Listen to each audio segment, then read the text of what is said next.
கோயிலுக்கு வந்து சாமிக்கு திருவிழா எடுப்பாங்க. ஆனா தமிழர்கள் ஒரே ஒரு ஆள் தான் மாட்டுக்கு திருவிழா எடுக்கிறவங்க தமிழ்நாட்டுக்காரங்க தான். அந்த ஒரு நாள் தான் எங்களுக்கு சந்தோஷமான நாள். நாங்க வந்து தெய்வமா கும்பிடுற காளைகளை தெய்வமா கும்பிட்டு வணங்குறோம். நாங்க வணங்குறத போய் நீ கும்பிடுறத நீ தடுத்தா அப்ப உனக்கு என்ன இருக்குதா?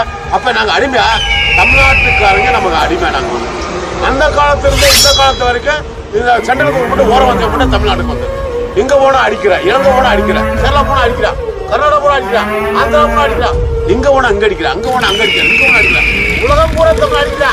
நாங்க இந்தியாவில் நாங்க இருக்கமா இல்லையா? எங்களுக்கு நாட்டை தமிழ்நாடு தனியா பிரிச்சு கூட உங்களை பாத்துக்கிறாங்க. இந்த நாட்டை நாங்களும் ஒரு பிரச்சனை. நாங்க ஓட்டு போடாத நீ மேல உட்கார முடியும். எங்களை பத்தி உனக்கு என்ன தெரியும்? தமிழரை பத்தி உனக்கு என்ன தெரியும்? எங்க வீரத்தை பத்தி என்ன தெரியும்? எங்க வீரத்தை பத்தி நீ புறவு முடிய. இது வந்து புரட்சி வெடிக்க போகுது. மிகப்பெரிய ஒரு புரட்சி வெடிக்க போகுது. புகழ்வு வெடிக்க போகுது. புயல் உருவாக போகுது. அந்த புயலுக்கு யாரா அடிக்க போறது? ஜல்லிக்கட்டை எப்படி தப்பா நினைக்க சொல்ல முடியும்? அந்த காலத்துல வீர விளையாட்டு தமிழகத்துல வந்து என்னைக்கு தமிழ் தோன்றுச்சோ அந்த தமிழ் தோன்ற அன்னைக்கு வீர விளையாட்டு தோன்றது இருந்து இது பூராமே தமிழகத்துல பிறந்து வளர்ந்து தவழ்ந்தது. இதை தடை பண்றதுக்கு வடநாட்டுக்காரனுக்கு வந்து அருகதையே கிடையாது. அவனுக்கு நம்ம கல்ச்சரை பத்தி அவனுக்கு என்ன தெரியும்?